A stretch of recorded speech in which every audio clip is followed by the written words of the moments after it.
Halo teman-teman Rutu PTN, gimana nih kabar kalian? Semoga kita semua selalu diberikan kesehatan dan perlindungan oleh Yang Maha Kuasa.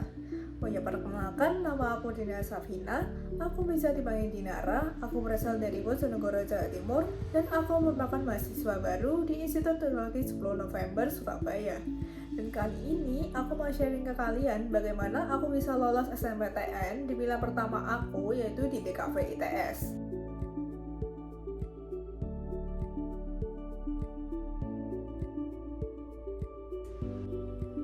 Pertama-tama, kita itu harus mengerti mengenai seleksi masuk PTN di Indonesia. Jadi ada 3 seleksi masuk PTN di Indonesia. Yang pertama yaitu SNMPTN. Ini hanya menggunakan nilai rapot, prestasi, dan portofolio untuk beberapa jurusan. Nah, biaya untuk SNMPTN ini gratis atau ditanggung oleh pemerintah. Kemudian ada SBMPTN. Nah, SBMPTN ini menggunakan nilai UTBK dan portofolio untuk beberapa jurusan. Nah, biaya untuk UTBK ini ditanggung oleh diri kita masing-masing. Kemudian, yaitu ada seleksi mandiri. Nah, untuk seleksi mandiri ini tergantung dengan kebijakan kampus atau PTN masing-masing. Jadi aku pertama kali tahu tentang SNMPTN ini pada saat aku duduk di kelas 11 awal dari guru BK aku. Nah, dari situ aku tertarik dengan SNMPTN karena menurutku SNMPTN itu luar biasa banget. Kita bisa masuk ke PTN hanya dengan nilai rapot kita tanpa perlu tes. Nah, sejak itu aku mulai cari-cari tahu informasi-informasi mengenai SNMPTN, entah dari Google, Instagram, YouTube, kakak kelas, teman, dan lain-lain. Nah, sambil cari-cari informasi tentang SNMPTN, aku juga mencari tahu tentang jurusan-jurusan di kuliah. Nah, berhubung passion aku di dunia desain dan gambar, aku tertarik dengan jurusan DKV atau desain komunikasi visual. Nah, dari situ aku cari tahu apa aja sih yang perlu dipersiapkan untuk masuk DKV, apa saja yang dipelajari di DKV, prospek kerjanya gimana, dan sebagainya.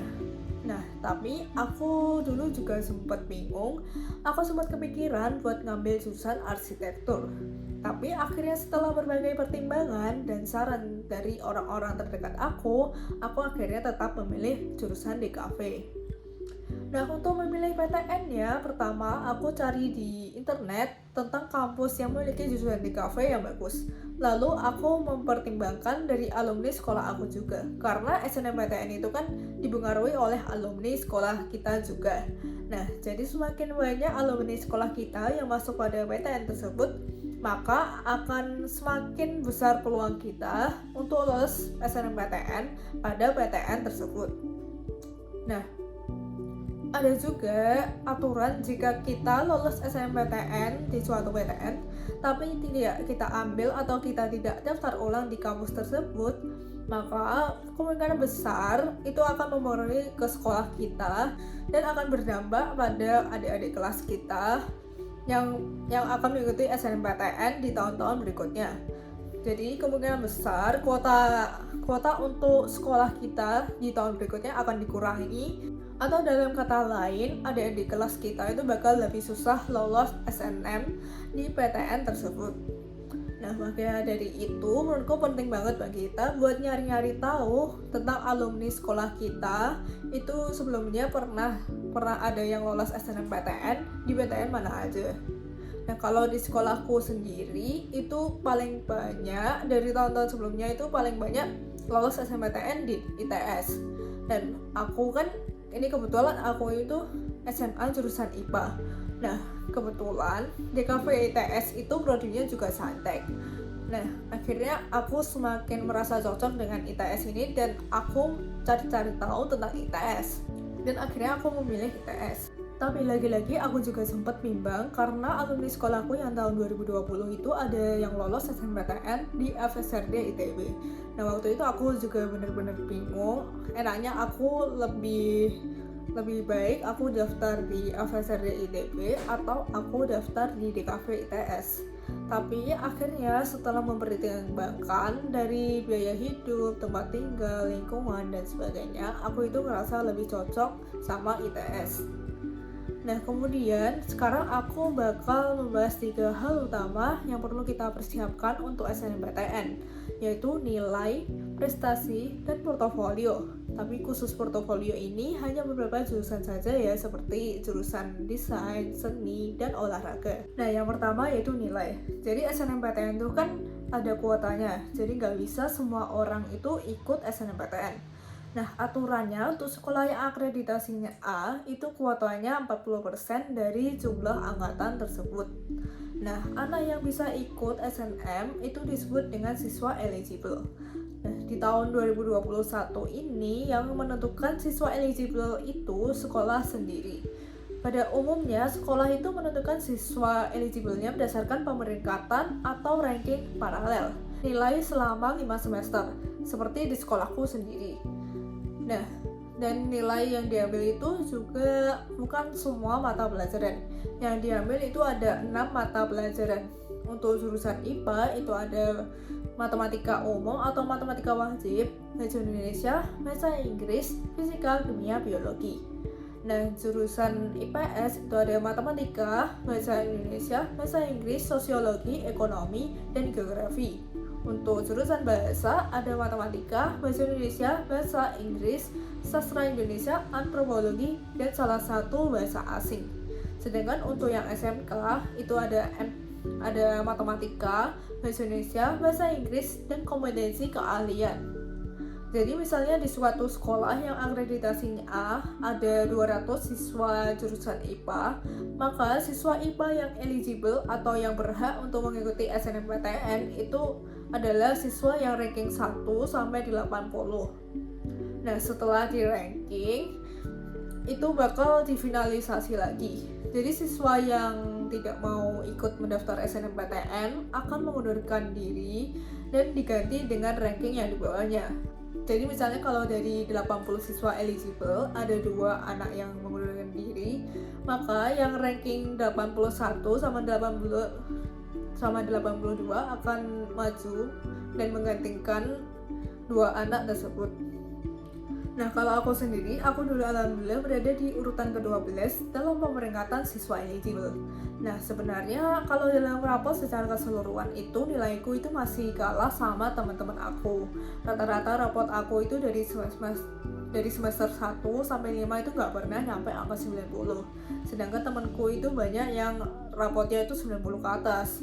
Tapi aku itu ketolong sama nilai 6 mata pelajaran itu, karena nilai 6 mata pelajaran itu yang dibuat untuk pemeringkatan itu termasuk tinggi. Apalagi nilai bahasa Inggris sama fisika aku itu benar-benar menolong aku banget.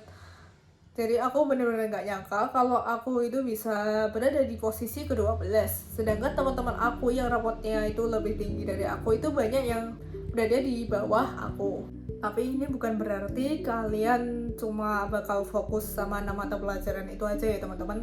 Kalian juga harus ngebagusin nilai semua nilai kalian. Jangan cuma karena aku cerita gini nanti kalian cuma fokus sama 6 mata pelajaran terus nilai yang lain kalian biarin aja. Bukan gitu ya maksudnya teman-teman. Tapi ada juga sekolah yang sistem penentuan siswa eligible-nya itu berbeda dari yang aku ceritakan tadi.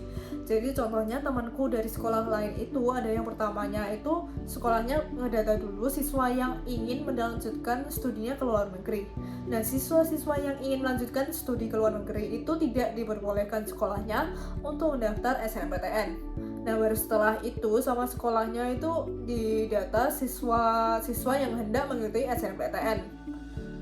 Jadi intinya untuk menentukan siswa yang eligible ini kembali ke sekolah masing-masing ya teman-teman.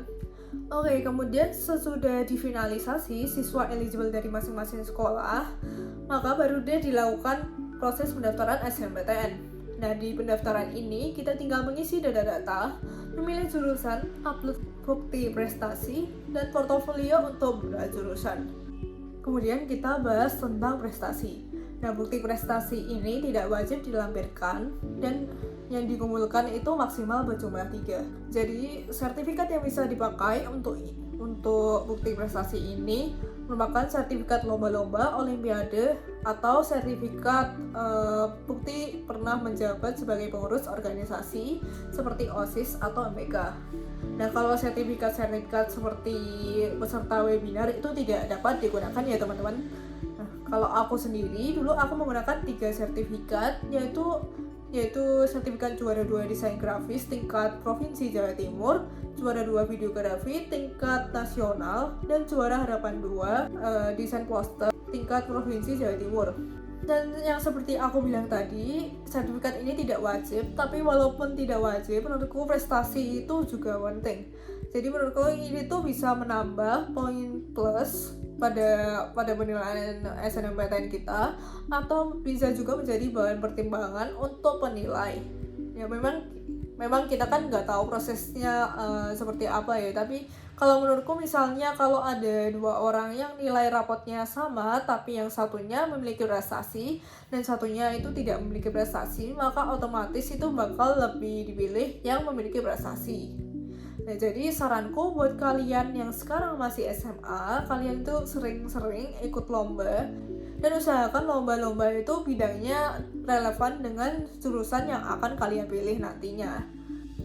Oke, lanjut ke pembahasan berikutnya, yaitu portofolio. Nah, mungkin kalian yang berminat masuk DKV paling penasaran dengan pembahasan ini kan? Nah, seperti yang aku bilang tadi, portofolio itu ditujukan untuk beberapa jurusan seperti jurusan desain, seni, dan olahraga. Nah, untuk ketentuan-ketentuan portofolio ini akan ditentukan oleh LTMPT. Nah, kalau portofolio untuk jurusan bidang seni rupa, desain, dan kriya itu dari tahun ke tahun itu biasanya terdiri dari 3 karya, yaitu yang pertama karya gambar suasana atau naratif yang biasanya disingkat dengan GAMSUS. Kemudian ada gambar komposisi berwarna yang sering disebut dengan still life, dan karya terbaik. Untuk gambar suasana dan still life itu temanya ditentukan oleh LTMPT. Nah, gambarnya itu dibuat di atas kertas A3. Nah, untuk tahun ini tema gambar suasana itu jika aku menjadi superhero, suasana tindakan aku yang superhero menanggulangi kejadian bencana banjir yang menimpa masyarakat.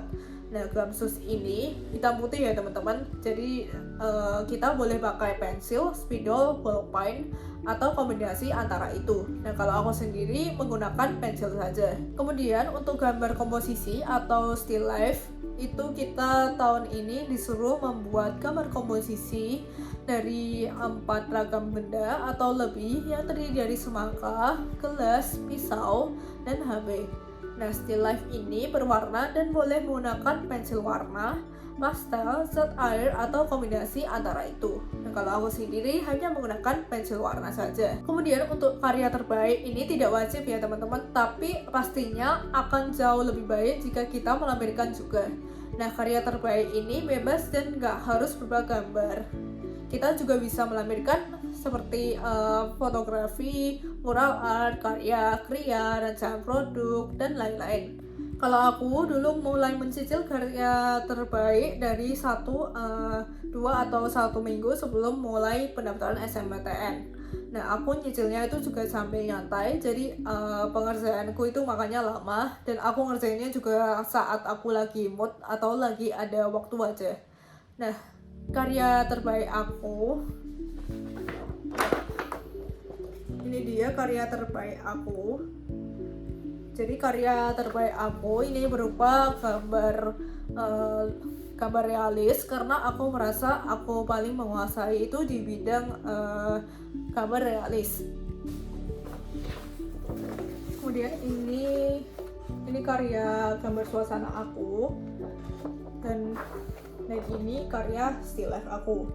Nah, untuk still life sama gambar suasana, kalian jangan lupa untuk diberi cap sekolah dan tanda tangan kepala sekolah.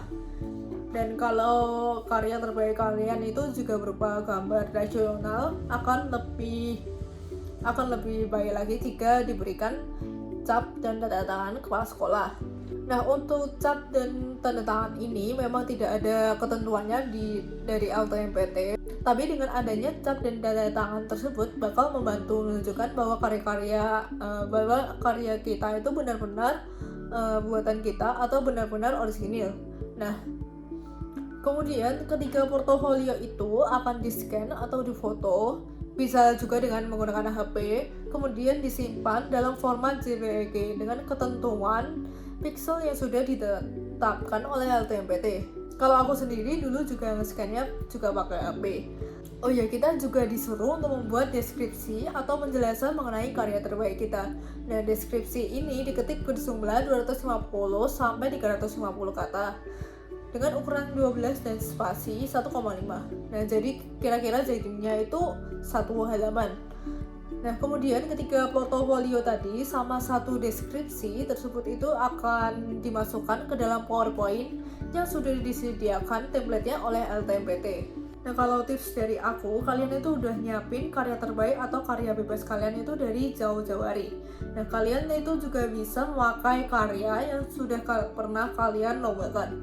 Nah, kenapa sih harus dari jauh-jauh hari? Karena menurutku waktu yang disediakan untuk mengerjakan portofolio itu sangat sedikit.